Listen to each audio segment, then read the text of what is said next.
Hi everyone, I'm Hannah Davis and this is Claire Cattinson, and we are welcoming you to DEI session number 3, Systematic Oppression. Thank you for joining us today. Today is pretty much going to be the Claire show.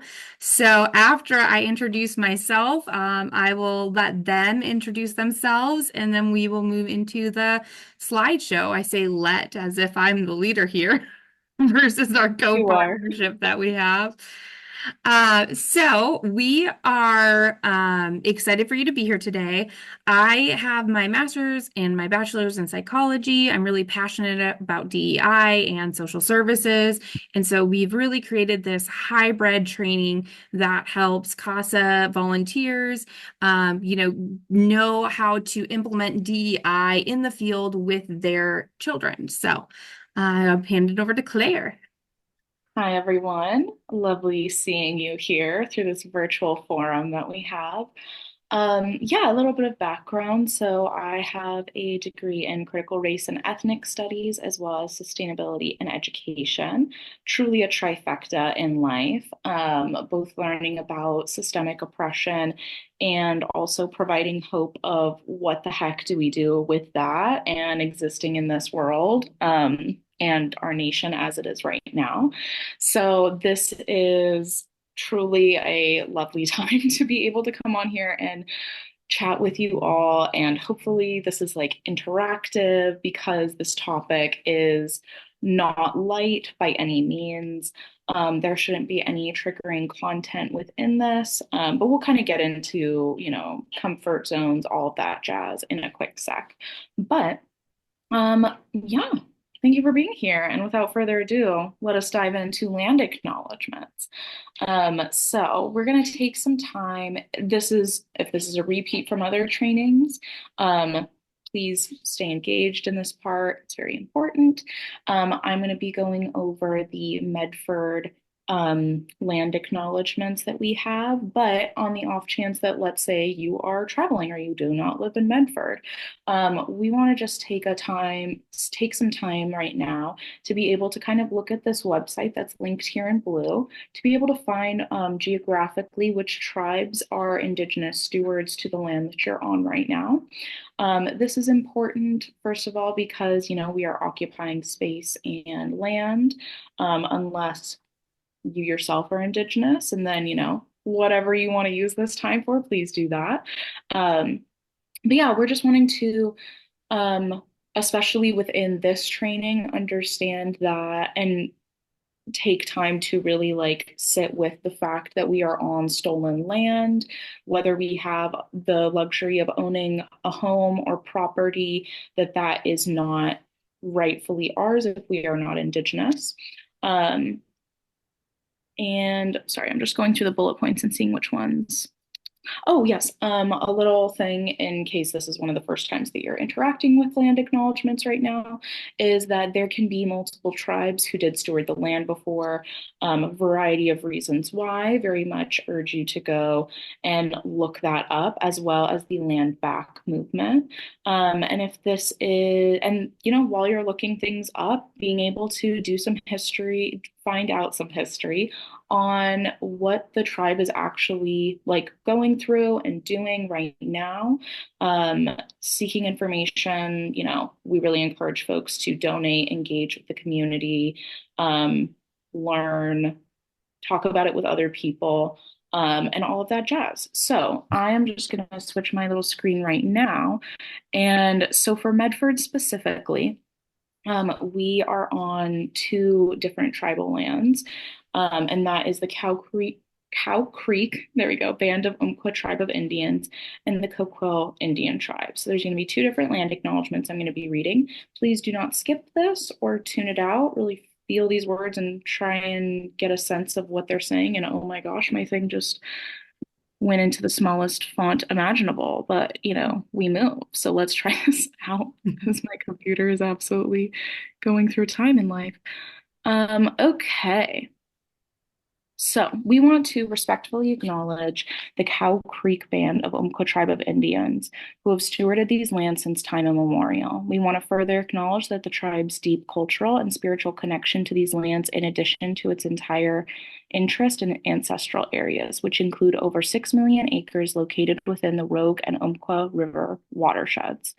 These lands and the vibrant resources within them have been important since time immemorial, and we will continue to be a vibrant part of and will continue to be a vibrant part of tribes' cultural identity for generations to come.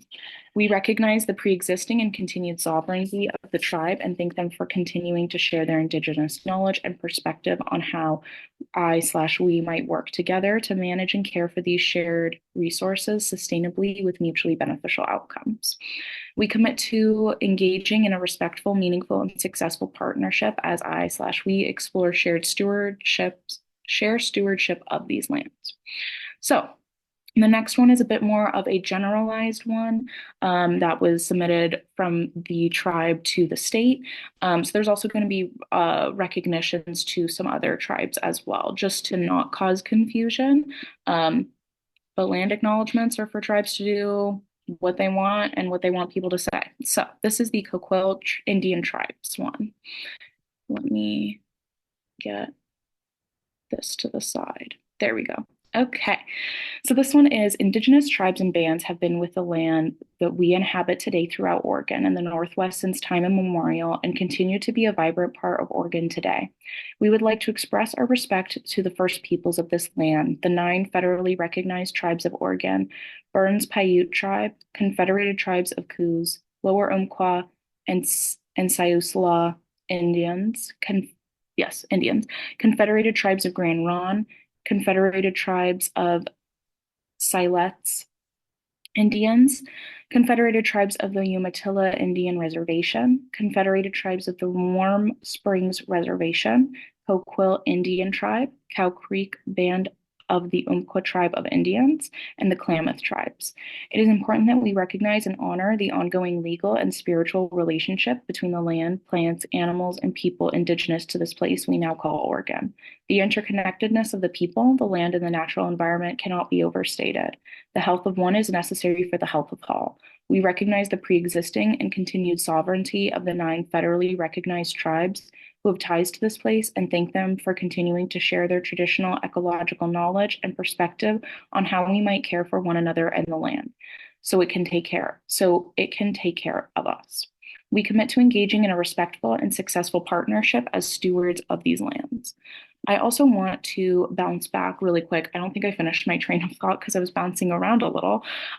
Is if you are on land that is not currently named Medford, when you look up the specific tribes that have stewarded the land before, go and look up those tribes' land acknowledgement and read them now. So sorry, just want to make that very clear.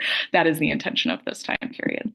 That being said, Hannah, take us away with reflective thinking. Yes. Okay. So you will all remember from sessions 1 and 2 that you have an activity packet for each one of our sessions. So please now go to activity packet number 3. And you will see where you can find your reflective questions. You will also see other activities that we're going to be doing throughout this session found here. And then as well as remember, you do have your definition and resources sheet. And that can be used for looking at our definitions that we are using throughout this training. Remember, it's not comprehensive, but it is what we're actively using, as well as our references and our Oh, resources for this Hannah, session. Hannah, you're a little frozen. Oh no, I'm frozen. What do you No, see? no, no, you're good now. You're good now. I Oh, just think okay. I think you were chattering and it was trying to catch up, but you're good. You're good. Okay, perfect. Yeah, keep Okay, going. so please turn and do these reflective questions. How would you define systemic oppression? Do you think your community is impacted by systemic oppression? If yes, how? If no, why not? How open are you to challenging your existing beliefs during this training and exploring your biases? Okay, so we'll give you a moment to get to that pause button. And then when you're done with this, just come back to us and we will be continuing.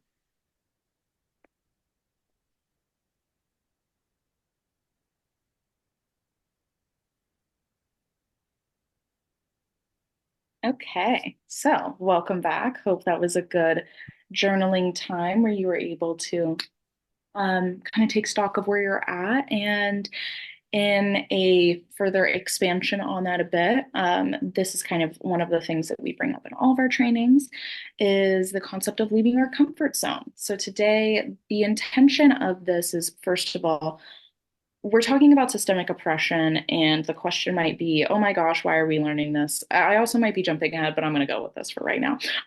Why are we learning about this in relation to being a CASA? We will get more into that, but the part I really want to talk about with this is that there are some things that, especially living and if you were raised in America, we are raised with a certain amount of normalized oppression within our day-to-day interactions of how we treat people in communities and how systems perpetuate those and how like institutions do. So sometimes this training in particular can cause a lot of uncomfortability. I want to be really clear in the difference between uncomfortability and like lack of safety or feeling fearful. None of this should be actually making it a fearful endeavor. But this is a little visual aid on the right here, kind of demonstrating this idea of pushing through our comfort zone to get to a zone of growth where we are able to engage more richly and deeply with people, content, and concepts as they challenge us and our understanding of the world. If any of this is brand new to you, I do want to give the little caveat right now. You know, pause, take a minute. You have a little work packet, write about it, journal about it, document how you're feeling. None of this is intentional to be challenging to you specifically, but we kind of wanted to have a little history lesson to so that there's a shared understanding. That all being said, if we look to the left of this slide, we just really like to identify like what zone are you in right now? What do you want to be during this time together? How often do you kind of let yourself be in the zones of specifically like fear and learning, and maybe intentionally putting yourself in a position to kind of stretch outside of your band of current understanding? And yeah, like what's so comforting about your comfort zone? How can you bring pieces of that to these other zones so that you're still like maintaining, your like neural pathway connections. Shout out to our last training on trauma in the brain. Um, and yeah, when's like the last time that you were able to power through the fear zone? How did that make you feel? And just being able to recognize all of these little thingy things. So I'm going to wait for lovely Hannah to come back so that she can flip the slide because I do not have, thank you so much. Okay, so we are diving into the unknown together. Please join us in this time today. This kind of goes into what I was just saying before about like when you hear something that feels unfamiliar, maybe you're like, oh my gosh, that seems really interesting. Like, I didn't know that piece. Or is something that's making you uncomfortable. Like, let's say we're going to be talking about colonialism today, and you're like, who were the key players and what were the time frames of how everything happened? And, what was like the sequential events? Like, let's say you're like a history buff, go down. We want you to go down the rabbit holes that like first of all naturally intrigue you, because then it's going to pull you more into learning and awareness and having conversations with people. But yes, so this is our caveat of like write it down, journal, introspect, and if you're able to do that in tandem with this training, amazing. If not, pop back to it, make a little bit of time. Hannah, do you want to do this one? Gotta unmute myself, I guess. Okay, to go through our agenda real quick with you so you know what we're getting into in today's training. So we are going to start, as always, with a little bit of a recap, and then we're going to go through society, colonization. We're going to do a brief history of DEI and really so that we can get to that where we are now at the end. We're going to go through the pillars of white supremacy, the transatlantic slave trade. We're going to name the different forms of oppression to get you familiar with using the terms, understanding that there's a lot out there, not even, we will not even cover all of that in our time together. There's going to be types of oppression that you will learn about after our training or that you might think of that aren't on this list while you're interacting with us. So really, I guess while you're doing all of these trainings and you're going back out into the world and stepping away and then coming back and maybe doing session 4, see if you see anything else out there that we haven't named and give a name to it. And then we'll talk about where we are now. And I think this is a good moment for plugging. I don't know, go to the next slide, Hannah. That's all good. Is Yes. our terminology sheet. There are going to be words that we're using that we try to make this as accessible as possible. And for some people, like let's say that you're someone who you have been in numerous DEI trainings, or it is something that you already exist in this world because of identities that you have, or are just very fluent in these conversations. Some of these trainings and some of the parts of this training can feel incredibly redundant. We just really wanted to be able to make this kind of across the board, and like anyone wherever they're at can pull stuff from it, and trying again to make it specific to CASA kids. That being said, here are definitions of diversity, equity, inclusion, and oppression here. I really want to highlight the oppression one and then take some time to read the others if this is the first training, let's say, you're coming to. So oppression is the state of being subject to unjust treatment and or control. And Hannah, is there anything else you'd want to? Yeah, so as Claire was saying, drawing attention to oppression and just reminding everybody that in this session, why we're choosing to explore, the history of DEI. Oh, did it go black for you, Claire? Good. Yeah. That's super interesting. Let's stop real quick.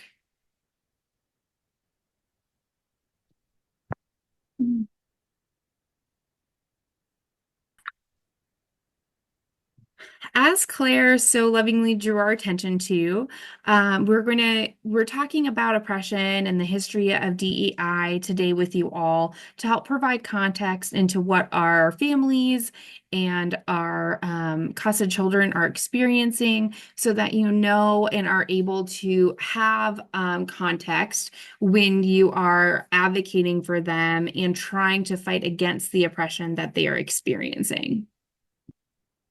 Thank you for that addition. Okay. Perfect. It's supposed to say raise your hand activity. Great clicking There it again. is. I had to click again. Oh, yes. Okay. Let me pull this up on my end. I'm so sorry. Because we put this part in the notes and I completely forgot about that. Yes, yes, that's true. So we are going to do an activity. Obviously, we cannot see you raising your hands because this is an asynchronous training. However, it just for your own body feeling to resonate with what we're saying, we encourage you to still raise your hand, or if you want to take a step forward in the room instead and see how far you progress, that also works. But definitely do some type of movement because I think that really helps us sit with that feeling and that understanding that we get from this exercise. And this is a great moment to take a little bit of a pause because I just accidentally got out of the entire like shared doc that we have for this. So it will take a minute to just find this. But I'm almost there. Mm.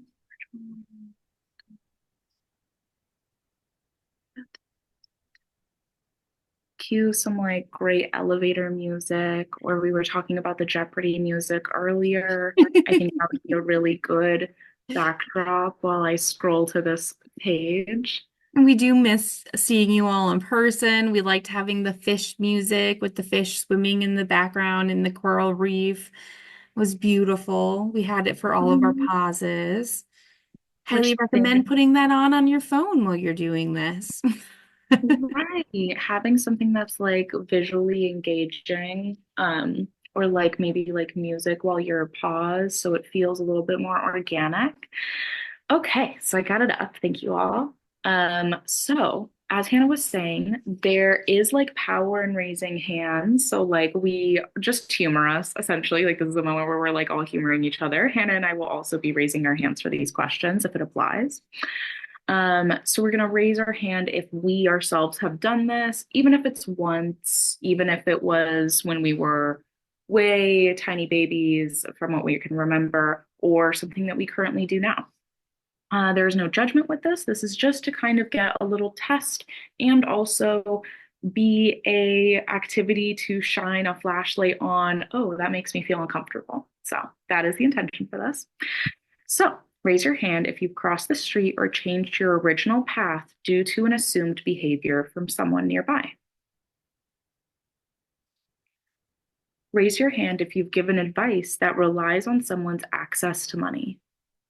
An example of this would be, oh, why don't you just get more? Why don't you just get a new vehicle if yours is constantly breaking down, or take it to the shop?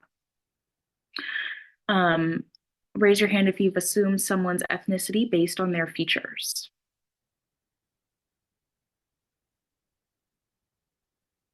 Raise your hand if you've made a cultural fumble or mistake. Raise your hand if you've read off someone's name, knowing you are most likely pronouncing it incorrectly, but doing so anyways.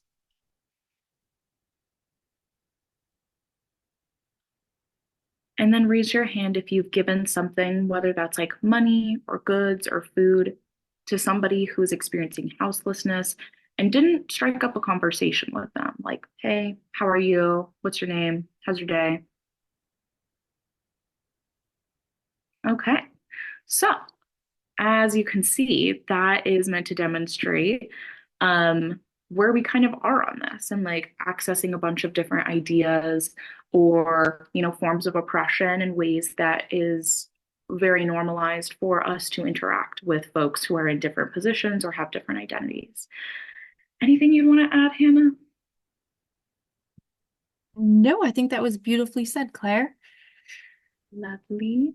Okay, so we are going in. Okay, this is a visual aid that I actually came across recently that I thought was really cool. It can be wordy. Please pause if you actually want to read it. I'm not going to be reading it verbatim. This is something that I really would love some like food for thought. This is like if you would like to write any of these questions on the side down, please do. But it was kind of intended just to like pause and ponder for a little bit. But so we're going to be talking a lot about like society today. And I thought that this was a really great visual representation of different layers of society and what that means.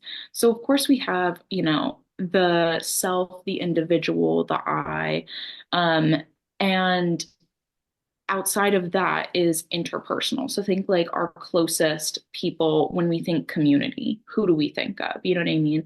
Those who have proximity, whether we are working or they are biological family or chosen family or people who live near us, but like people that we're engaging with in a meaningful way, not just, oh, there is Joe and I've never talked with him, but I happen to know his name is Joe. That was a really bad example, but let's roll with that.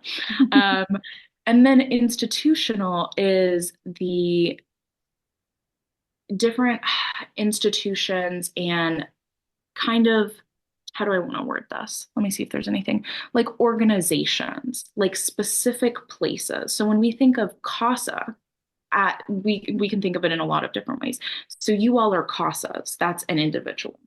But then interpersonal is like our Medford office community and maybe the people who you all are seeing there on a super frequent basis. Um, and then there's institutional, and yes, institutional, which would be CASA as an organization. So it's like interconnectedness with all of the other CASA offices in Oregon, let's say. And then we have systemic or structural, which is established systems across institutions and time. So, a example of this would be child welfare or juvenile dependency, like that court system. Those are systems that CASAs are engaging with. And again, there can be conversations about like, is institutional under systemic and all of that jazz. And like, the more specific of an example you have, the more you could be like on the nose. But we are just wanting this as a physical representation of kind of what we're talking about when we talk about society, which is all of us. It's like the big circle here. So, okay, going to the right. What And are real three? quick, Claire, I love how you brought in the structure, like the CASA example. And with structural and systemic, you can also think the government itself, the laws, the policies that drive the government. You can think, like our police force, things like Mhm. that, that are all working together to create the structural systems that we have. Yeah, absolutely. And we're going to be having more things that are going to like extrapolate and pull on these different ideas as this training goes on. Thank you for that, Hannah. So, just some things to think about. What are three different structural or systemic beliefs you've challenged or changed throughout your life? And then kind of going through institutional, interpersonal, and then what are your current beliefs and values grounded in right now? And then, as you're kind of having this thought or going down that train, what are some constrict, like, boundaries that you're recognizing? Like, oh, if this is a value of mine, um, there's a way that that can bump into, this form of oppression or this community and things like that. So we just want this to be a very open and honest time, which is also further bolstered by this being an asynchronous training. So you get the comfortability of doing this alone instead of sometimes the, uh, what's another, I need to Maybe look the up. pressure even, Yeah, yeah, like the Yeah. pressure of like having to like eloquently talk about this in front Yeah. of a group of people. But anyway, that being said, take us to the next slide. So this is a little visual thing that I made. Beautiful creation of And Claire's. all right, I tried to make it engaging to look at. And here we are. So this is kind of another way to think of it is like society at large. Um, and you are in the center, not that everything in the world is about you or about us or about me, but it's about how we engage. You know what I mean? Like we only know our own POV, and that is what creates our worldview, the lens we look from, and our understanding of the world. Like if we don't go out or have someone confront us about a topic that maybe we don't know about that much, we're not going to interact with it if we ourselves don't do it or are having other people interact with us. I hope that made sense. That being said, so when we're talking about both like the systems and the institutions, um, I just listed a couple that are around the person. This is a non-exhaustive list. I just tried to make it as like, what are we engaging with on a daily basis? Most likely labor, some form of education in our background, government and politics, the laws that we have to abide by, different relationships that we have with people interpersonally, faith, religion, spirituality, if that connects. Um, Institutions, this one is just like a very blankety statement, meaning to be like, especially within the CASA role, like Hannah was talking about the different ones that we engage in, police systems, legalized laws, like child welfare, bus, all these different things, all these different things. And then economy, like money. I feel myself jumping ahead. Let me just stick to where we are right now. Um, and then, kind of around it, I wanted this like visual representation of these forms of oppression, which look at your terminology sheet if any of these are confusing, or maybe you don't actually know the definition of what misogyny is, or you just want a little refresher on exactly what direction ageism is going in. Um, is that these are things that are inevitably a part of society here in America. Love the idea that we can be working towards something better. This is just what we are confronting with right now.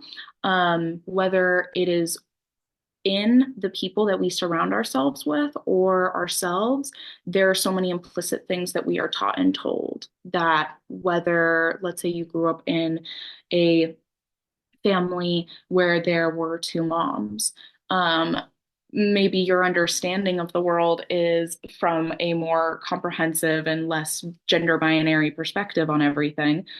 Um, but that doesn't mean that, like, let's say in school, you aren't reinforced with homophobic ideology. So let's go. So I love this visual that Claire created, and I challenge you all to put your CASA child in that center and think about how in each one of these, I'm pointing as if you can see me, out the bubbles right outside of you, relationships, government, politics, education, etc. What different isms or oppressions might they be facing in each one of those? So, for example, maybe in their relationship, they maybe have a casa that is a girl and she experiences a lot of misogyny from different people in her life. Maybe she's told she can't do a lot of things because she's a girl, or she'll never be smart enough to achieve a specific goal that she has, or be talented enough to be a professional sports player, or whatever it may be, based on the fact that she's a woman. And maybe at the same time, she's experiencing classism because at school, she can't afford to go on the field trips and to have the nice clothes that her peers are wearing. And maybe she's also experiencing fat phobia or transphobia or homophobia.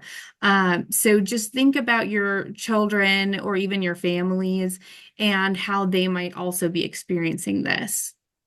Absolutely. And especially as Hannah is talking about it, like how things get layered, you know what I mean? Based off of how people are seeing them, the bodies that they are in. Also, things change over time, you know what I mean? Like, also, locations are very different depending on where you're at.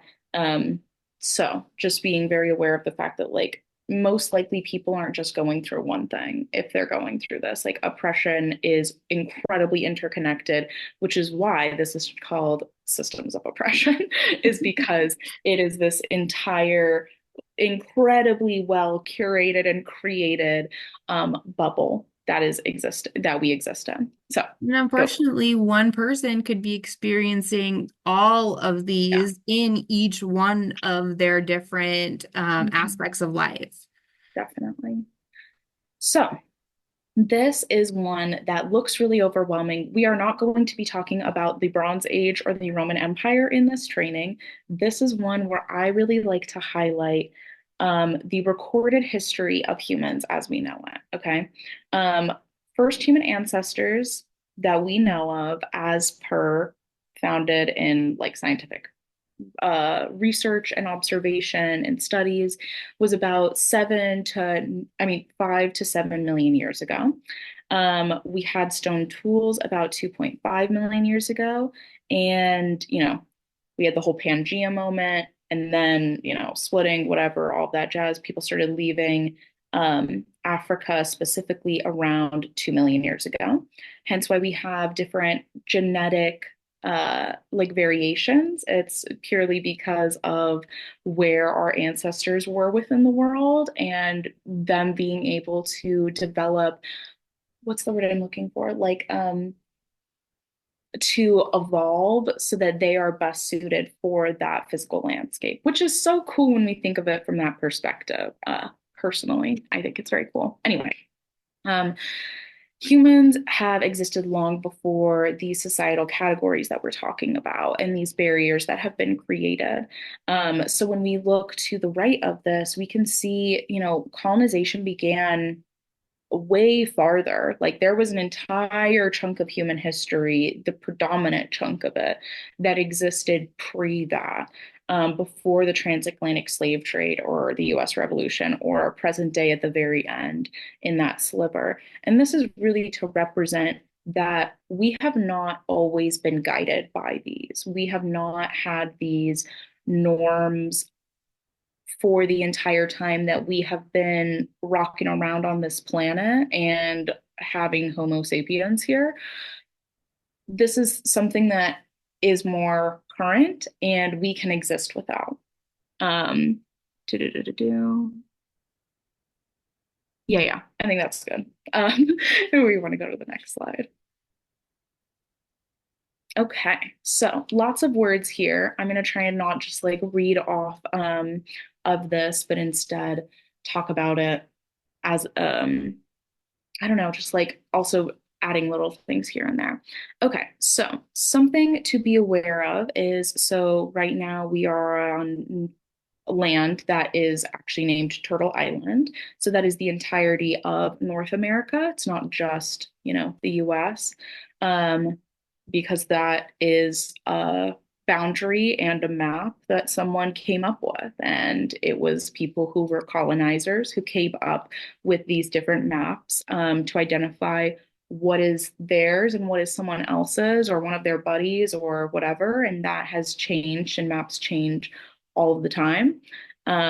So, just something to be aware of is that Spain and Portugal were the first colonizers of this land.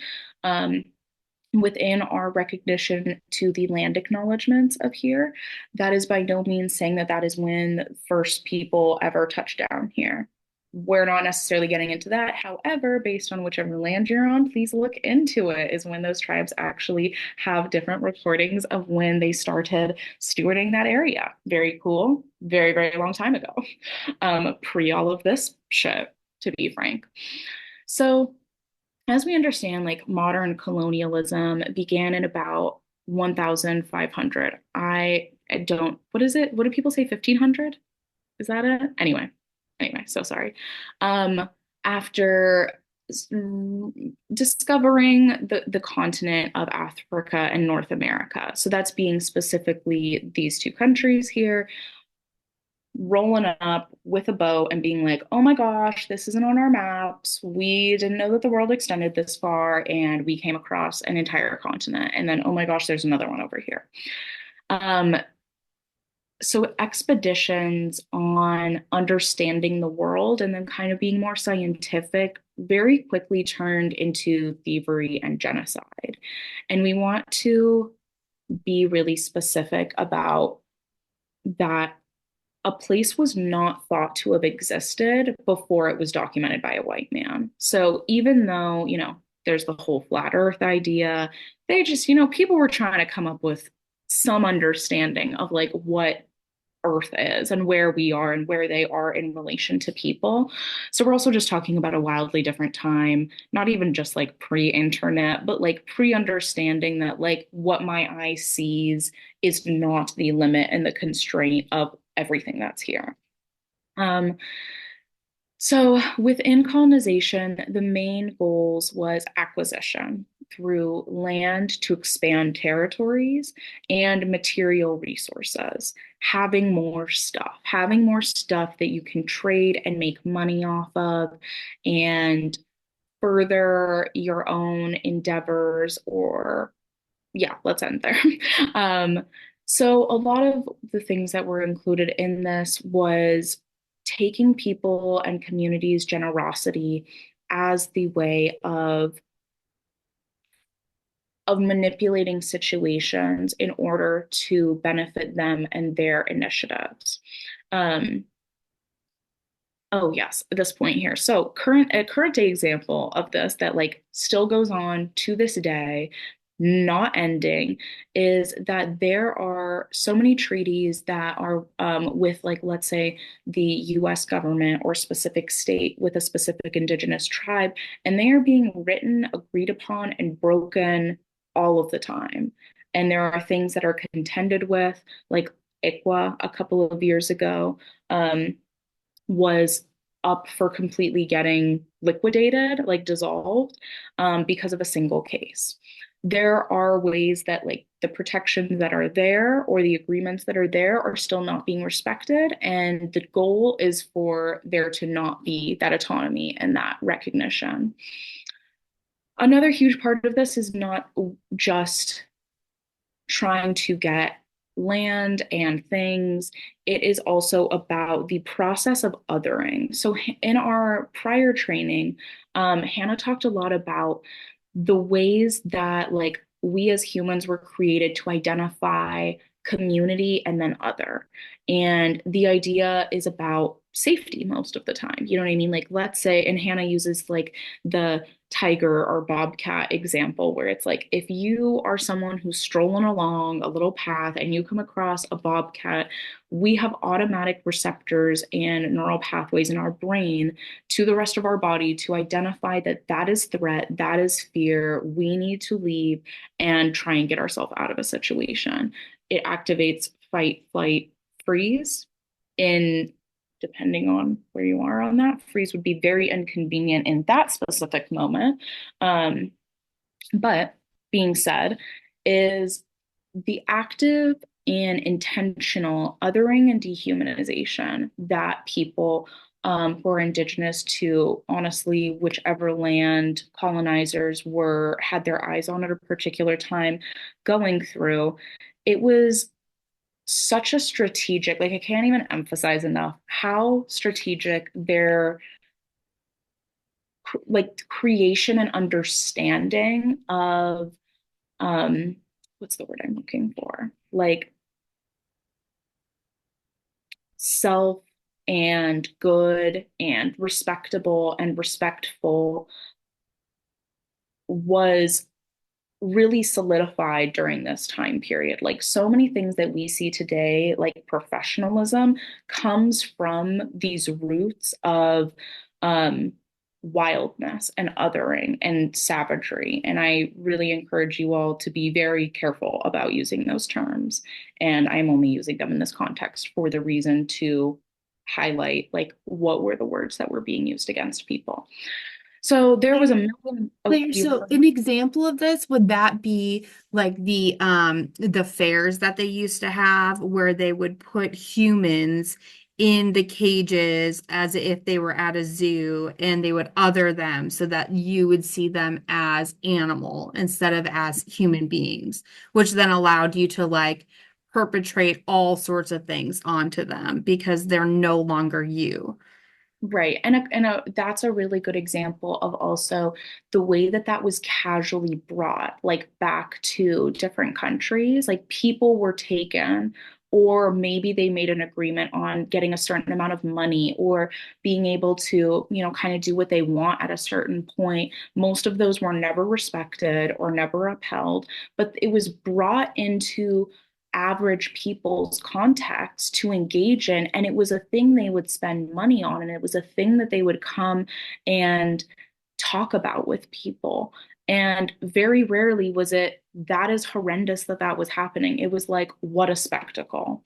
And on top of what a spectacle, it reinforced these, like you're saying, the idea of also all of these different pseudosciences. Pseudosciences is a really horrifying rabbit hole to not roll down to dive into. Um, like phrenology, actually one of the what is it? Forensics started as a very racist and anti-Semitic endeavor and also classist. As a way to see who is more likely to based off of how someone looks, who is more likely to like commit a crime or to be, what was the connotation that they would always say? It was something along the lines of like have no morals or ethics or like not be law-abiding citizens. So then we're taking our bodies, which we have no control in, having, we have some autonomy about like cutting our hair and putting piercings in or whatever, but like how it physically shows up. We don't choose the size, we don't choose the color, we don't choose the ability. And it's taking that and projecting. Sorry, y'all. I just want to be like really specific with my words during this training. We're projecting worth or worthlessness onto people and who is deserving of what and not. And it's based off of a few people's thoughts. And now it has just spread like wildfire and it's horrendous. Do-do-do-do-do. Okay. Yes. So then a natural part of genocide that occurred is hygiene diseases, which is absolutely awful. But it was just a way where, like, if you were in a community where you'd only been exposed to, let's say, like specific strains of what we understand as like the flu or chicken pox today, and in comes all these people who've been stuck on a boat for months, had minimal washing practices, even though they thought they were, never mind, let me not say that. Minimal washing practices, coming in and interacting with people and like maybe sharing food, maybe sharing water, maybe, I don't even know, like gripping hands and they have a wound on their hand. All of a sudden, this entire community is now exposed to these things that they have never been able to build, like autoimmune resilience up to. So this is like a very nefarious kind of covert thing that I don't, it wasn't one that was intended, but it was one that aided this entire process. Is instead of having to go and like murder somebody, you had the ability to bring a disease in and wipe out people in a totally different way, um, as that.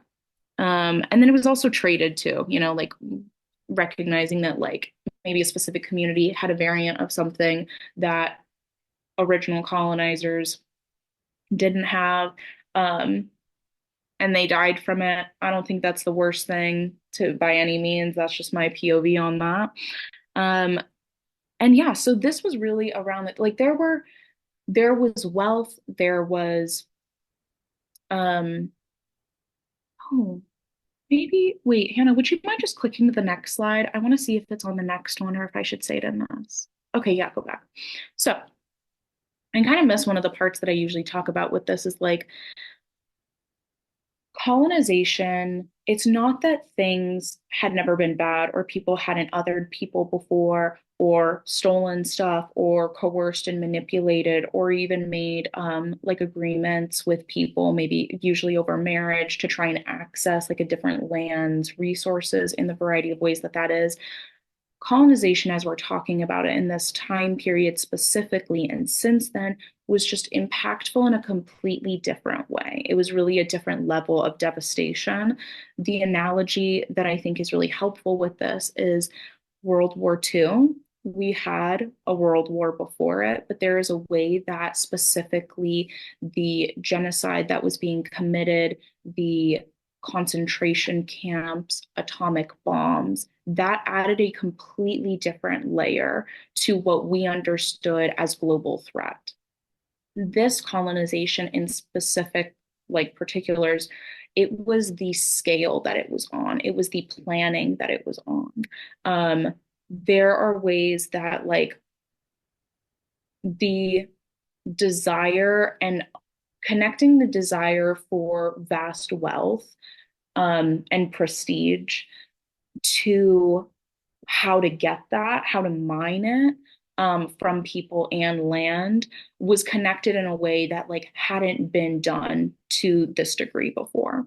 It's not that there were never people who were enslaved or, like we've always had tribal warfare. Again, that's kind of getting to the us versus them. Let's say that like our nearest neighbors used to be people that we had an issue with, or there was some disagreement, or we kind of like fought over land or resources. That's not saying that's the case for every like community by any means, but that had happened and existed before because humans have been arguing and unfortunately killing people for a very, very long time.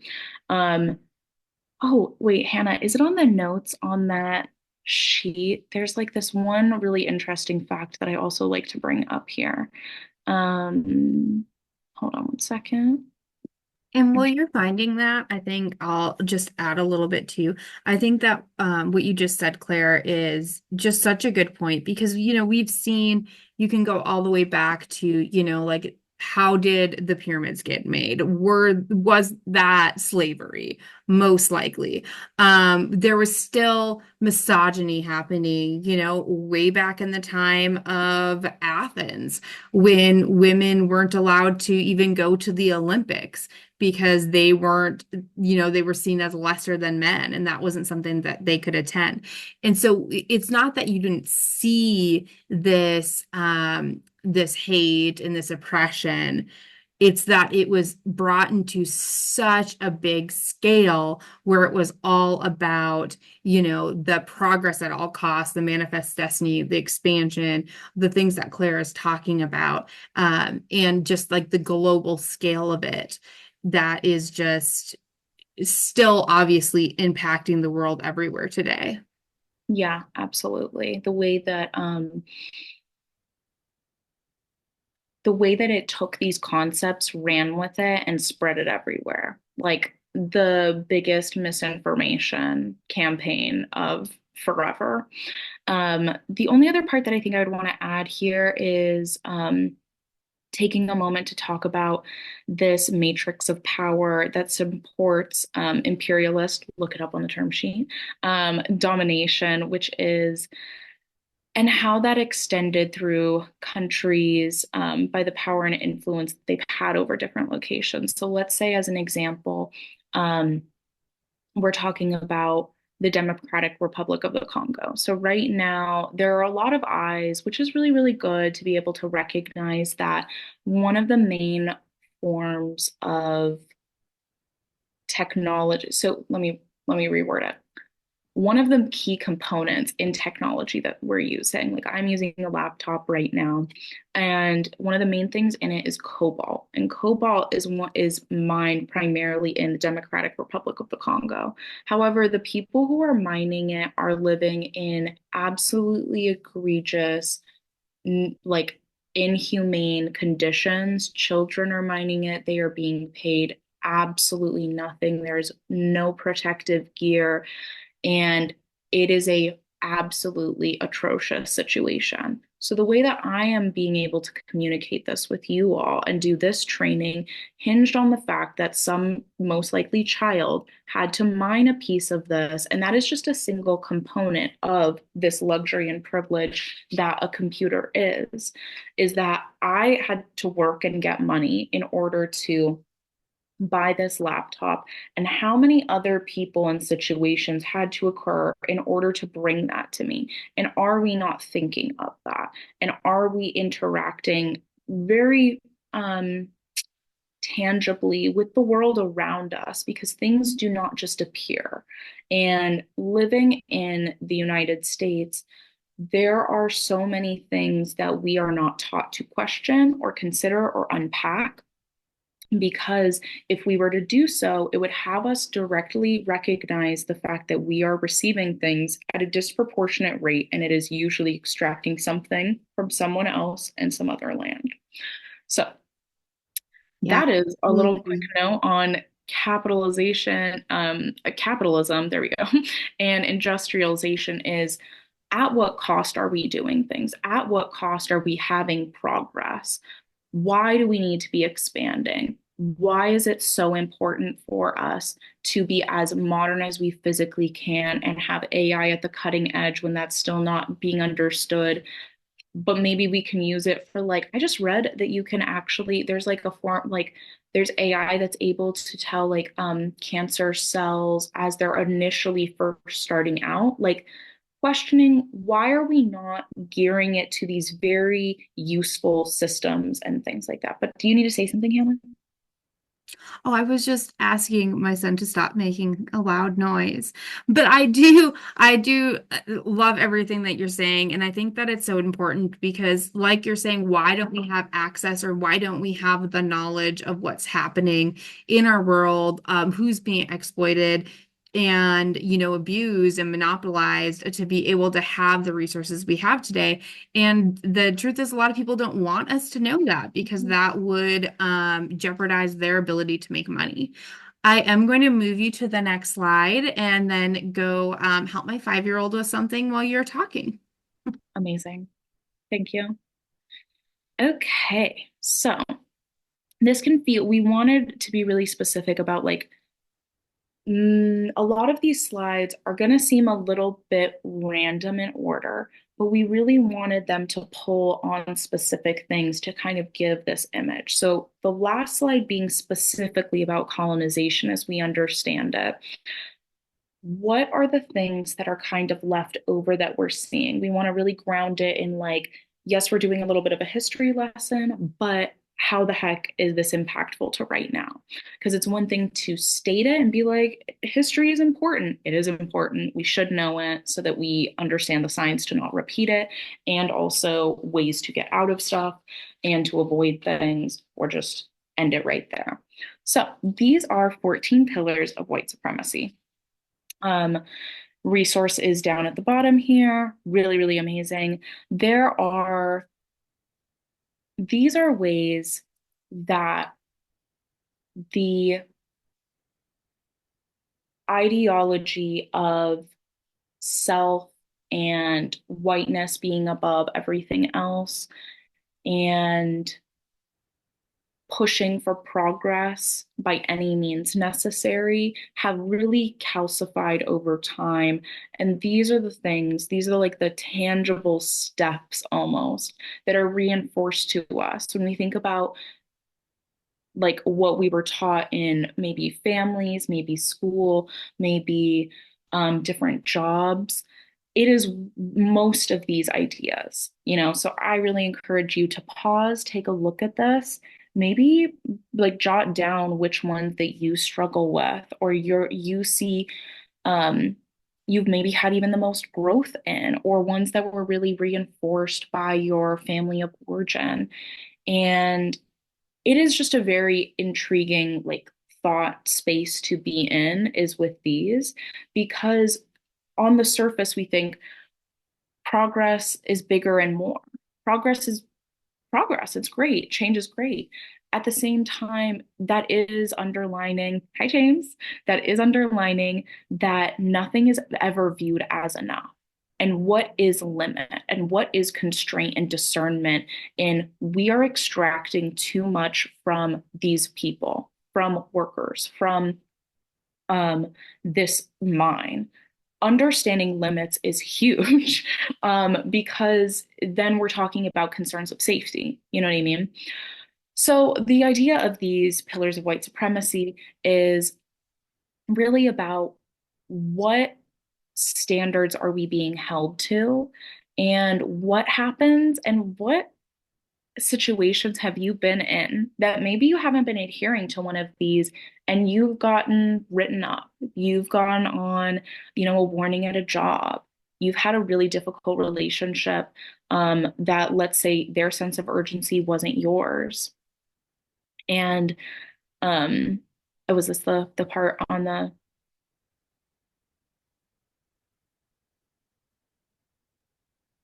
Ta-da! yes. So this is on the activity packet. Um, and Hannah, did you want to do this part? I feel like you're the one who made this. Yeah, absolutely. So when you go into your activity packet, you can, I would suggest kind of doing these at the same time to help you with the process of going into get, you as a person, your relationships, your experiences of these things, reflecting on the questions below. And then jump into how, with that perspective that you just reflected and gained some insight on, in what ways do the white supremacy culture pillars kind of impact you, highlight the standards that you really uphold, and then how are the standards that are being upheld impact you and the ones that you love. So think about your kids, if you have any, maybe your partner, maybe your CASA children, if you have siblings, or you're thinking about how your parents were impacted by them. Just think about how upholding those standards impacts the people in your lives. And I do think it is kind of fun. If you've printed this out, you can go through and highlight it, or you can use one of the highlighting tools on your computer and highlight them just to bring a pop of color to the ones that you really are identifying with and feeling like stick out to you more than others. Um, and then there's a few more questions here. So what's one standard? Whoa, apparently I hit a page button. What is one standard you wish that you would like to actively stop participating and engaging in? And how do you think you can accomplish this? What are some actual steps? And then consider writing a sticky note to remind you to not uphold these standards. So, maybe something that you put next to your computer at work that says, I don't have to be perfect, or nobody has to be perfect, or something where you write your court reports, where you remind yourself that you don't have to hold your families to unrealistic standards, or whatever it is that you're trying to unpack and distance yourself from in these standards. And something else to also add is that I really liked the part about being able to maybe do this activity also for your CASA kid or have them do it. Not saying that you have to or in this way, but being like, hey, like there's these standards. Like, what do you feel like people are kind of holding you to or really wanting from you? Because I think something that we see a lot within child welfare or even just like within schools, like kids are actually I'm gonna expand that. It's in society. Kids are desired to be tiny adults, and they are not. And they also do not have all the rights of like adults. And the difficulty that comes with that is that these are also all oh, two over. Great job. Is that these are also things that they are being held to is like at a certain point kids are desired not just for them to have individualism, but like think of, okay, you need to be able to brush your teeth by yourself.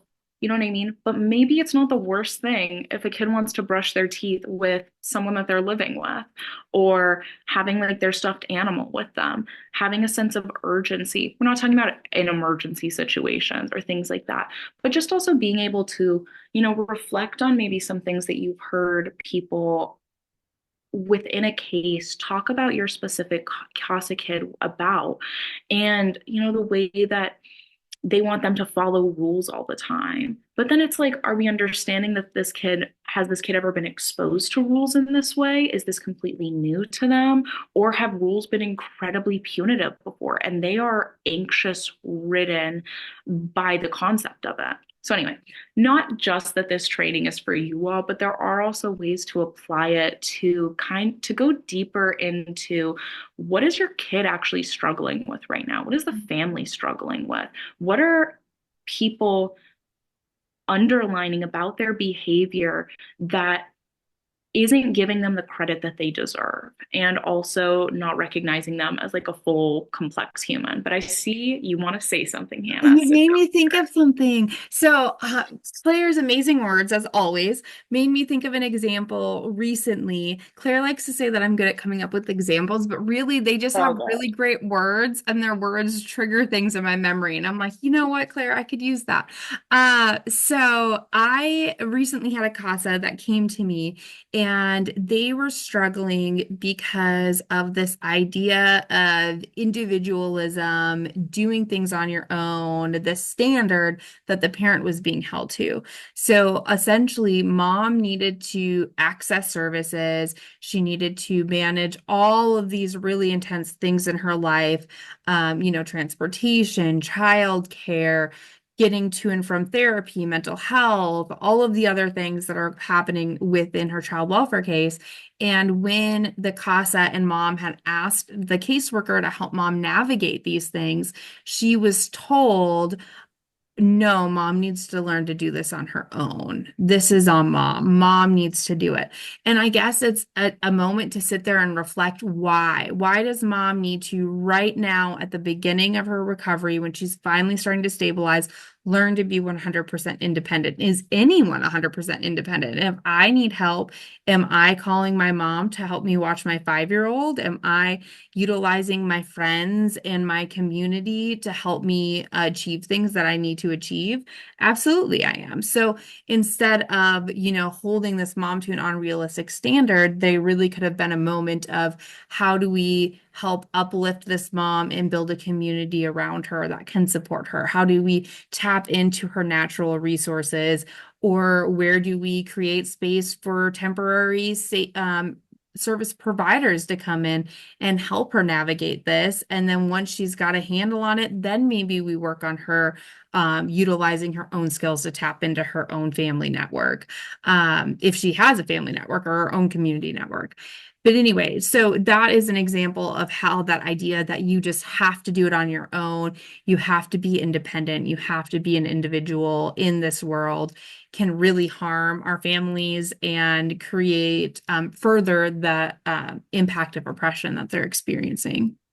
And my last thing, thank you so much for that, Hannah, is all of this to say that these pillars of how to show up in life and desired ways are both unnecessary and what was the word that you said? It was like unrealistic and unnecessary because this is not the ideal way to engage in life. Um, there are, and each of these, I think it'd be a really interesting idea if like you drew an arrow and you're like, what is the opposite of this? Like either or thinking being like being a sponge with thought, you know what I mean, like whatever, or like making Living in space the for both gray. area, yeah, living in the gray. Thank you. I've been using the sponge analogy a lot today, so I feel like I'm a little too attached to that, but anyway, what does this add besides constraining people, besides being punitive and judgmental? Not much. On that intense note, can we go to the next slide? Okay. So I want to be very, very clear in the sense of we are not just talking about this to specifically the transatlantic slave trade to highlight only racism. There is a way that specifically being on Turtle Island in now known as America, this land, the people who are here are forever changed because of this event. Um, has the date there, key players, England, Caribbean islands, Africa, primarily West Africa, North America, Turtle Island here. The right picture shows the disbursement of goods and folks who were experiencing enslavement at this time and most likely generations afterwards. This is a bit more of an expansion on the colonization slide. So we wanted to be really specific, not just colonization in general, because again, that had occurred before this specific instance about what this was. So this is actually when I talk about the World War II example. So bring that into this is that different breed, different type, numbers and scale at a astronomical one. Like we will never be able to know the exact numbers of people and lives that were impacted because it was viewed as so unimportant that it was not recorded primarily. There can only be estimations that are made, and estimations, as we know, are usually done lower than higher and rounded up to be maybe more accurate. So again, enslavement, exploitation, genocide, tribal warfare all existed before this.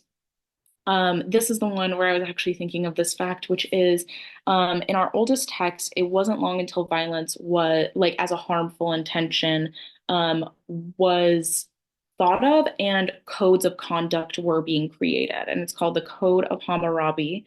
In essence, I'm bringing this up. People have always been fighting. People have always been doing things that are harmful in one way or another. Um, Unfortunately, that is a lot of our legacies, especially by like now being Americans. Um, Okay, yeah. So, capitalism.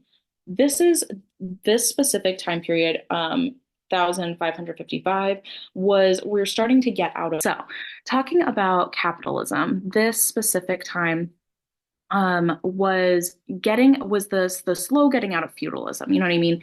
We're under no interpretation that one day we were in feudalism, the next day we were in capitalism. It was a slow, gradual change, as is most of things that happen in this world, and especially over time in history. That being said, there's a way that people were in a completely different situation in these, specifically the countries that were going in and engaging in colonization. They were trying to profit in a completely different way. Instead of being on a plot of land that you are supposed to take care of, and but you have absolutely no rights to it, and you are just, let's say you're a potato farmer, you're just a potato farmer. All of your earnings are either paying for your like room and board to the person. I'm trying to be a little, I don't know exactly like all the terms, like um off the top of my head, like a duke or someone who had money usually bestowed by someone in a monarchy, or some sort of royalty. They were the main proprietors of like wealth and all that jazz.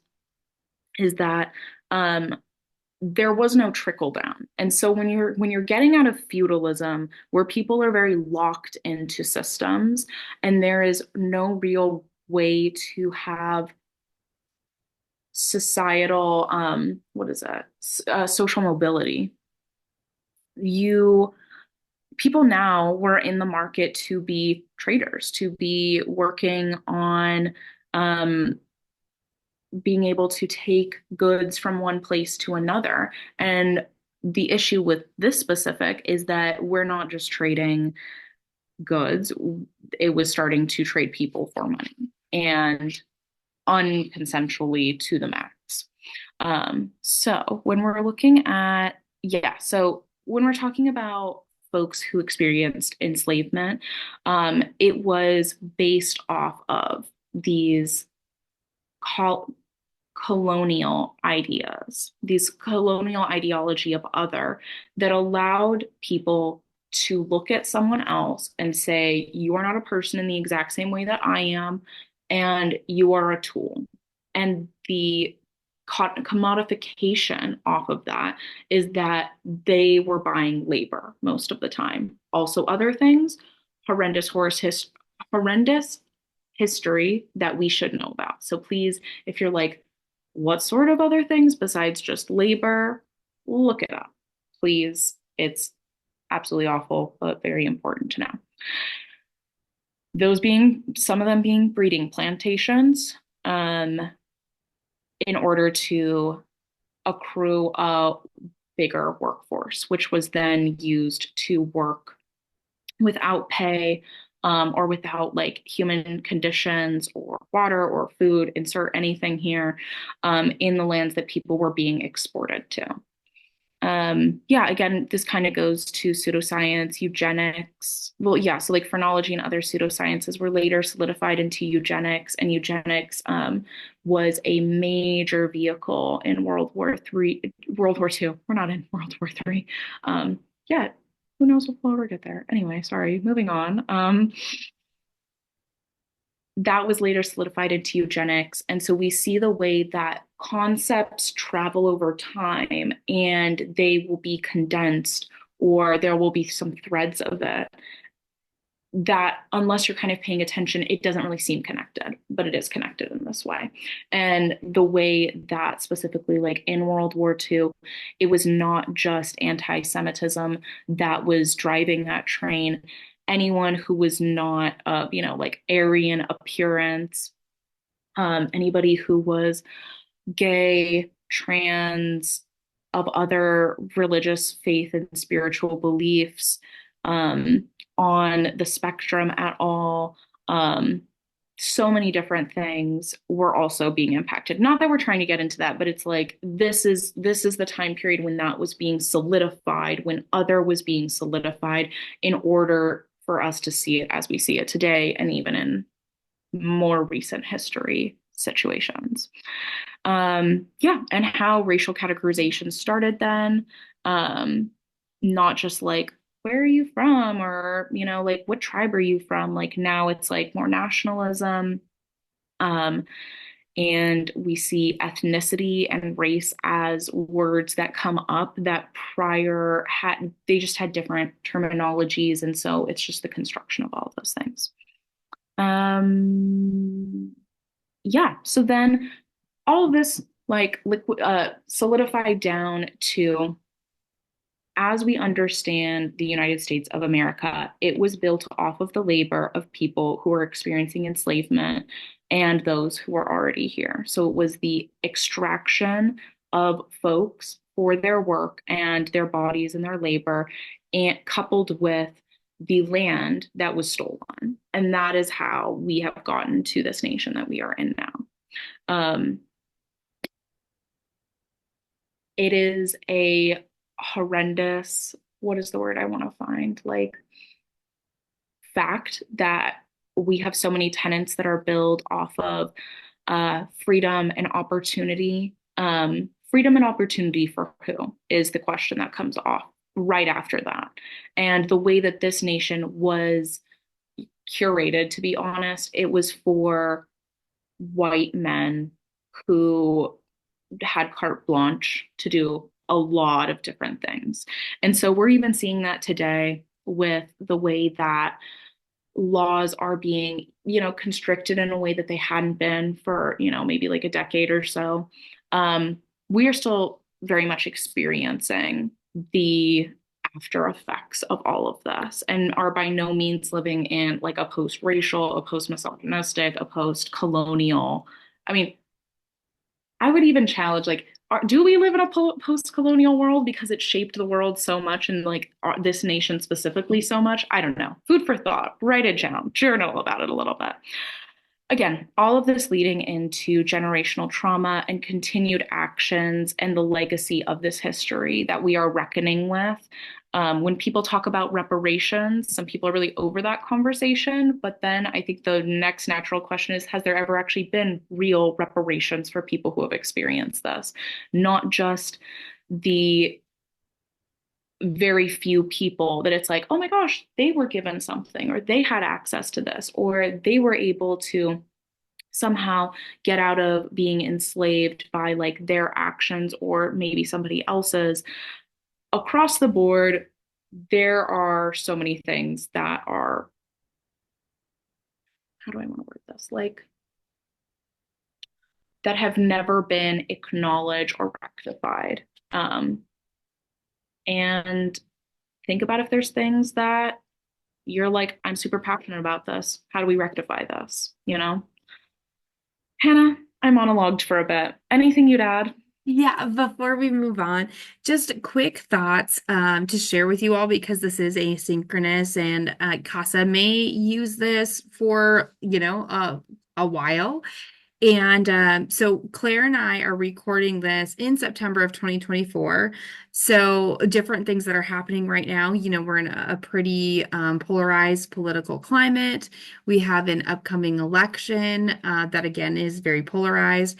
And we're going to continue to have you know what I'm trying to say, evolving terms and concepts and things that are happening in our world. So if we're using a term that is now outdated when you're listening to this, then, just make sure that's one of the reasons you need to continue learning and doing your own due diligence to unpack your own bias and learn about all of these concepts.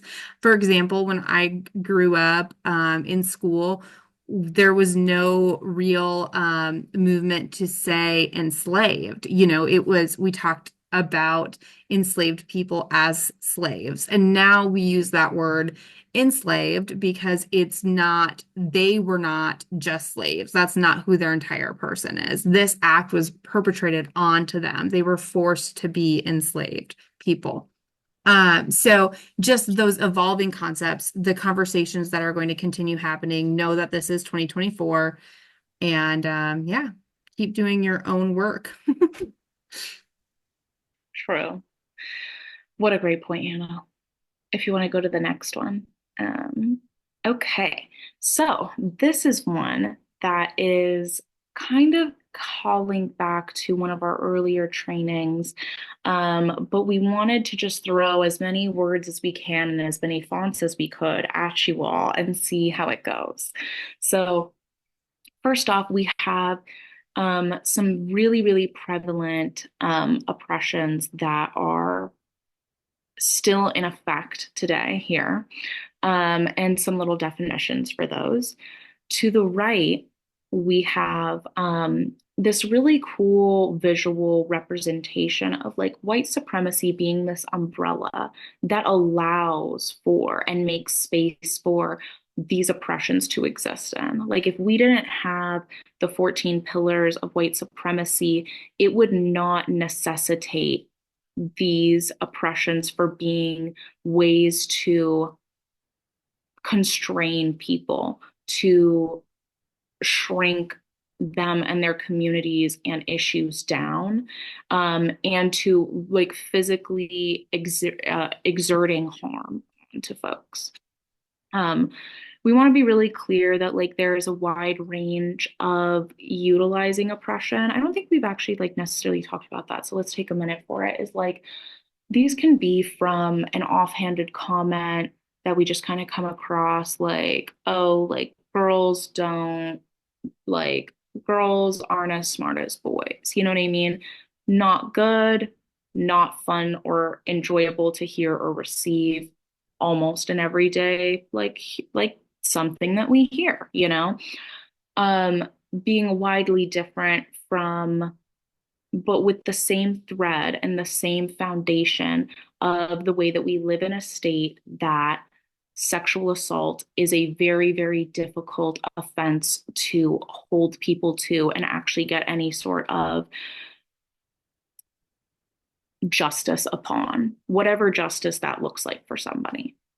So we just want to be really understanding is that all of these have a spectrum, but none of it is okay. That being said, for many systems of oppression, everyday things can be used to everyday comments are weaponized, like in that example about girls not being good at science, in order to reinforce misogyny, as an example. We also have a few other examples here, like professionalism being a vehicle in which racism can happen in the workplace. We see a lot of times that, let's say, like traditional tattoos or piercings or hairstyles are viewed in this very specific way that it's not allowable in these professional workplace situations, but it's just a hairstyle, it's just a tattoo, it's just a piercing. And if anything, it is highlighting someone and their connection to their identity. Um, and so some of these oppressions aren't just isolated. What happens when kind of you start experiencing layered oppression is intersectionality. Um, Misogynoir is a very, very awful but incredibly prevalent type of oppression that specifically Black women or non-men face. Um, I think that that was Kimberly Crenshaw, who she came out. She was an amazing lawyer.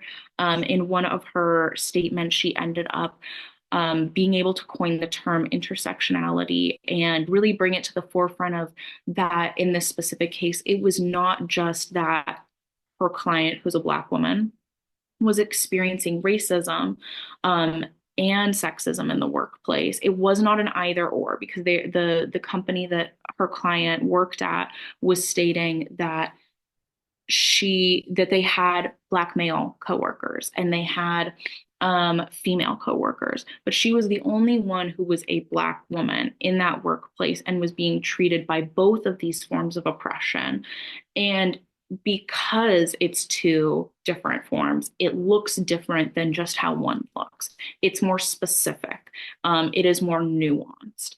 And because of that, well, that is also like opening up the conversation to like there are a lot of terms for these bolded oppressions up at the top here, how they interact with each other and what happens when they're layered. So that's also like another tangent of like go down even more oppression lists because it can get really, words are created for a reason, and although they are ever changing, it is really good and helpful to know like what are these things. So bringing this back to like the CASA roles specifically, it's really important to know what is the difference between your kid um, maybe experiencing emotional distress versus they're being met with ableism at their school, or maybe in their resource placement, or maybe their family or family of origin does not know how to hold them with where they're at because maybe they're on the spectrum in one way or another.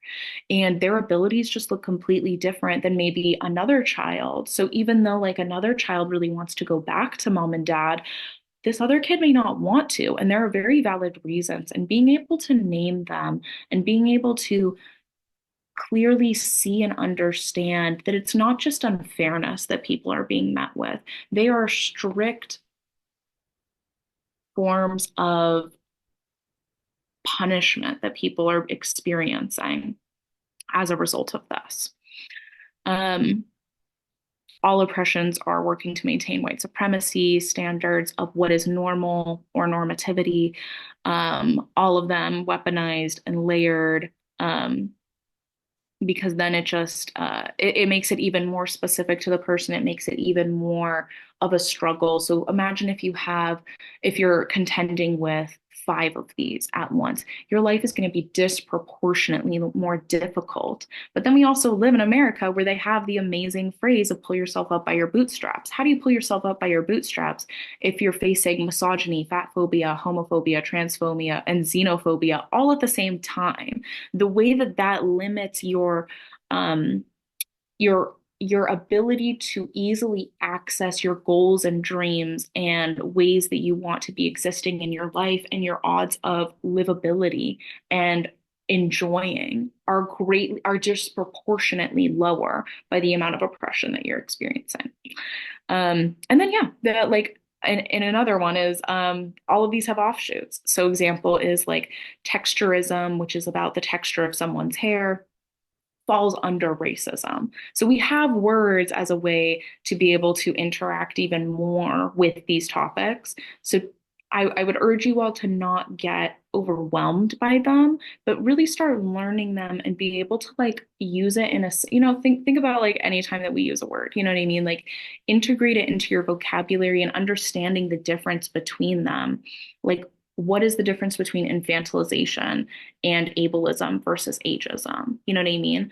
And try and explain that. Try and have a conversation with someone about it, because conversations are really great also. But Hannah, any thoughts for you on this? No, I think you did a really wonderful job, Claire, and a great summary of all of the points. As Claire was saying, really try to connect it to your own life and to the CASA families that you are interacting with and see all the different intersectionalities they may be experiencing. I do think that Claire's example of ableism is probably one of the most prevalent ones that we see with children, CASA children, because they're forced to perform to the level of children that haven't experienced the same trauma, abuse, neglect, and aren't functioning with the same predisposed conditions. You know, a lot of our youth have PTSD, they have anxiety, they have depression, they might have autism, they might experience all sorts of disabilities. And so being like a holder of these disabilities and then expected to show up at school or maintain in a resource placement that isn't designed to meet those special needs and hold you to a standard of somebody that doesn't have those experiences that they're holding in their life. Um, it is one of the biggest issues I think that faces our kids. So wonderful example, Claire. And that brings us to examining oppression in child abuse. So the state of Oregon has created this really great packet that really explores oppression in child abuse cases, and it really unpacks like what's the root cause of abuse, neglect, and violence, and how do systems of oppression interact with the family causing and leading to like Claire's been talking about, there's a lot of generational trauma that's happening, generational oppression. So we are going to go into it's in our activity packet. And I have added all of the pages of the document. So it goes all the way through page. We're going to go all the way to the end and see here many, many pages. This is all still the same document. So all the way to the last page, page 14. And it's going to start, excuse my screen as it scrolls. It's going to start at page 5. So you can take some time and go through this now. You can also come back to it at the end if you would like to, though some of our reflecting questions might talk about this, or you might want to explore this in your reflection. Anyway, they will give you a guide on how to use this resource. You can also go look this up, just, type in Examining Oppression and Child Abuse Oregon, and you can get this on their website. And it's going to give you some key terms, explain what you can expect out of this, and then it'll actually give you a case example. So this is for a family with Joe, Mary, Alex, and Drew as the family members. And it's going to walk you through kind of like if you were reading an assessment or a PCR to get the information on what is happening in the family's life. Who are the key players here? What's the abuse or neglect that occurred? And then any additional factors that are happening with the family. Like, in this example, Joe and Mary are experiencing ongoing struggle to find and maintain stable employment. So they have some financial instability happening. There's also going to be a spot, and this is where my animals are going to get in here and try to interrupt us. I have the puppy chasing the cat, and that is a fun time right now. It's going to talk about what kind of violence, abuse, and neglect were present in the situation. And then it's going to actually walk you through each type of oppression. So you can go into ableism and look at how was ableism existing in this family unit and what impact did it have. It's going to give you some historical context, and then it's going to go through how it caused some of the root issues, the root behaviors that led to the abuse and neglect. How was it also occurring in like society and in the systems that help perpetuate this scenario? And it'll go through what could we have done to prevent this situation from happening if we had addressed ableism in our society. Like if you took out ableism, would this have even happened if you could have taken out all of these different types, ageism, ableism, all the different types of oppression that are discussed here. So again, it's by no means an inclusive, comprehensive list of all of the different isms or oppressions that this family may have experienced, but they do go through quite a few. So take a look at this, and then you can jump back into the present.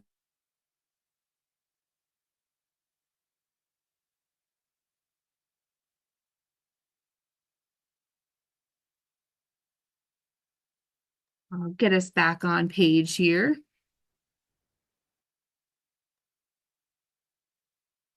It looks like it did the thing, Hannah, where it all went black. Well, Would you that's be super able to interesting. I like will close it and open it unshare and again? close, and then I'll just snip it from where I showed the end of that to us presenting again.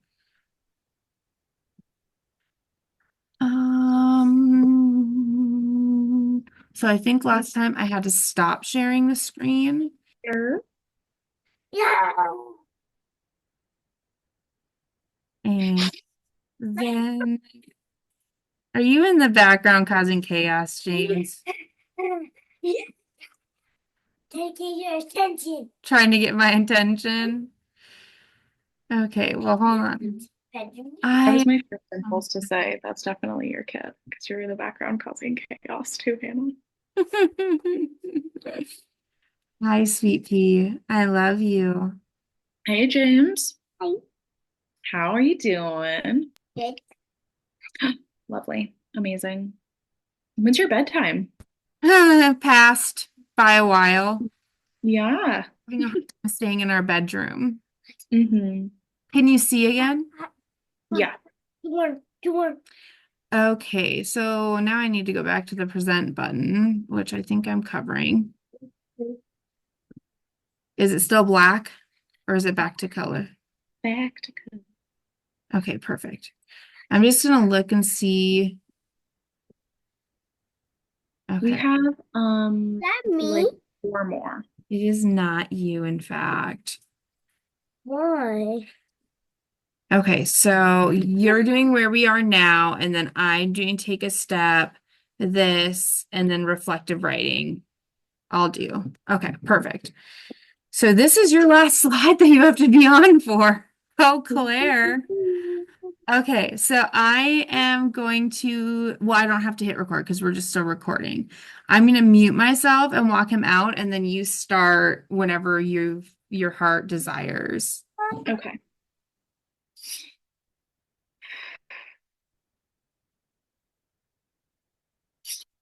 Okay.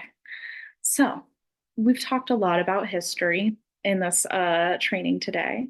And really, we want to be understanding where we are now within the grand scheme of things. So, if we're thinking of colonization and the transatlantic slave trade and the construction of the United States of America as roots, where we are coming from, keeping with a visual of a tree almost. They're the roots. What is the trunk?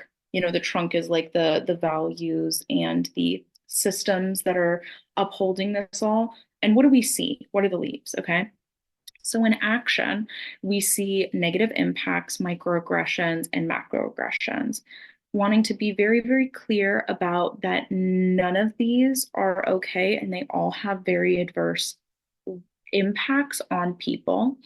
Um, they are just a metric for differentiating between what is causing like bodily physical harm, what is something that you are fearing for safety, and what are things that is just perceived as the day-to-day norms. You know what I mean? Micro being on the minimized version of that scale and macro being at the larger end.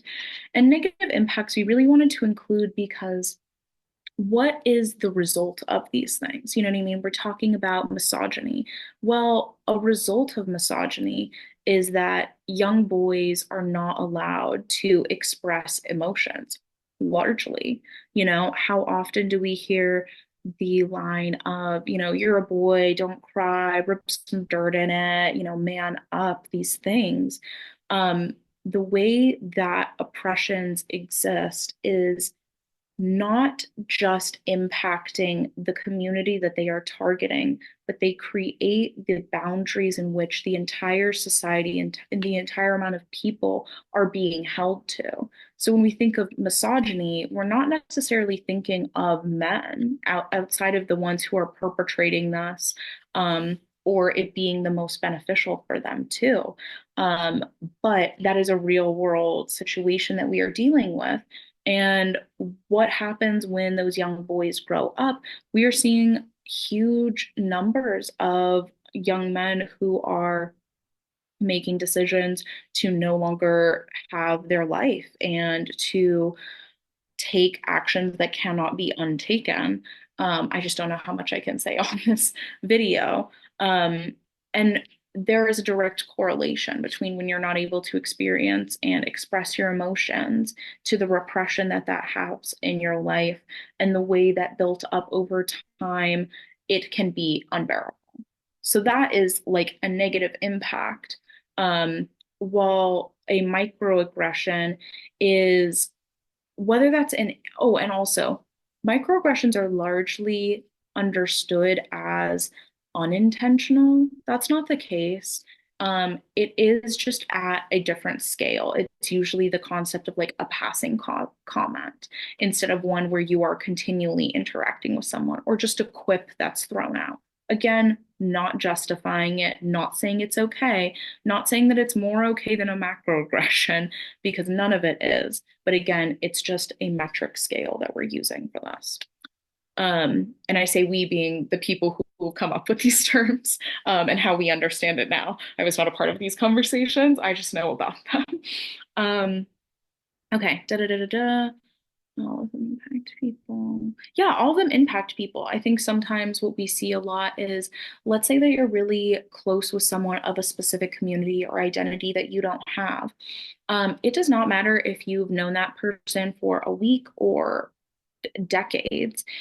There can be negative impacts in relationships with people or ways that we are utilizing biases and stigma and oppression within our relationships. It doesn't even really matter if we love somebody or not, it can still be there and present. Um, and because of that, all growth and learning on this topic is so valuable, unless we are directly addressing and confronting um, these behaviors and these actions, because that's what they are. It's not just something that exists in our brain and we're just going around not perpetuating harm. It doesn't just exist up here. It exists in our world. There are things that are occurring tangibly that are being impacted. So any continuation or action, brownie points for being here for this training. Really think it's a great place to start or a great place to engage with, but being able to continue, like that's why a lot of our different activities in the activity like workbook is designed so that it gets you thinking, so that it gets you curious about other stuff, so that you spend the time to do to look into it and to have conversations and to, if you want and if you are open, enact change if any of this is resonating. Um, and again, in recognition to where we are now, we have endless examples of current oppression that is happening. Again, Hannah, thank you for giving us the timestamp of where we are at in 2024 right now. We are still experiencing all of these bullet points and more. Self-determination is at an all-time low, as opposed to the trend that, laws in this nation was on for a bit. Voter suppression is at an all-time high. Freedom of speech is incredibly contentious for who is allowed to do that and in what ways, and what forms of protection do they receive. Are they people who are being guarded by the police, or are they people who are being harmed by the police? And so on. So just taking a moment to contend with that. I don't know if this is just because I am young, but I do feel like we are in unprecedented times. And I feel like we say that a lot since about 2019, 2020. So there are a lot of examples right now where we are at in time. So there's no challenge in finding them if you want to explore other ways that, isms are continuing to perpetuate harm onto our society. Okay, so now we're going to do a take a step forward challenge for you. And we're going to be doing it based on your CASA child. So if you would like to, you can actually stand up and stretch around and move. We encourage, again, some type of movement because it does help you while you're processing this information and making it feel a little bit more on that impactful side. So you're going to take a step forward if your child experiences oppression based on their race. So if you haven't done this take the step forward activity, I guess I should explain that a little bit. It usually starts with you, towards the back of your room, and then in this invisible line, and then you are walking one step forward for each thing that is a yes to you, that resonates with you. And you get to kind of see how far you've journeyed across the room at the end, showing the impact that is actually existing. Okay. And also, really Okay. quick note about that is that if that doesn't apply, you just stay still. It Yes, doesn't, it's yes. not a take a step back one. We're No, no. just looking to see how many steps and how much oppression y'all's kids are facing. Keep going. Yes, absolutely. So if your child does not experience this, then just do not move. So take a step forward if your child experiences oppression based on their race. So examples of this could be that your child is being held to a level of maturity that their white peers are not, experiencing racism but being told they cannot defend themselves, communicating for their families because their family does not speak English, things like that. If your child or family cannot access resources in their primary language or are not aware that there are services because the services are not being communicated to them. If your child has experienced discrimination, race aggression, causing them to have to move or limit their involvement in a school, extracurricular activity, or something else they enjoyed. Okay, so take another step forward if your child has been oppressed by the fact that they have experienced a disability. So take a step if the agency has moved your child multiple times due to not having a placement that can meet their needs. Take a step if they have been underestimated or not believed in because of a disability they experience. If they have experienced isolation, disciplinary action, or a lack of education due to their disability, or an inability to get their disability diagnosed. So if it's likely that they do experience a disability, however, no resources or adults in their lives are taking the initiation to help get them that diagnosis that could help them access services. The next one is take a step forward if your child has been oppressed / negatively impacted by their gender identity. If your child has been bullied at home or school for not conforming to gender norms. If your child experienced a placement disruption due to a caregiver not supporting the child being non-binary or trans. If your child has been told to toughen up or act more mature because of their gender. And then the last one, which hopefully you will all be mainly taking a step for, because I'm pretty sure most of our children experience that. And I don't mean hopefully your child is, I mean, hopefully you identify that your child is, because 99% sure that they are, have experienced oppression based on class / socioeconomic status. So if they have had issues with access to affordable childcare, that has resulted in issues for reunification or even for maintaining in a resource home. If your child had to wait for services due to not having enough funding, lack of providers, or services being unaffordable. If your child has been bullied, treated differently because of not having the same clothing, toys, electronics, etc. as their peers. So these are all just a few examples of how your children may be experiencing socioeconomic status-based oppression, oppression because of their gender identity. I feel like I mixed some words together there. Their disability or their race. It's not exhaustive. They are probably experiencing way more than just these few examples.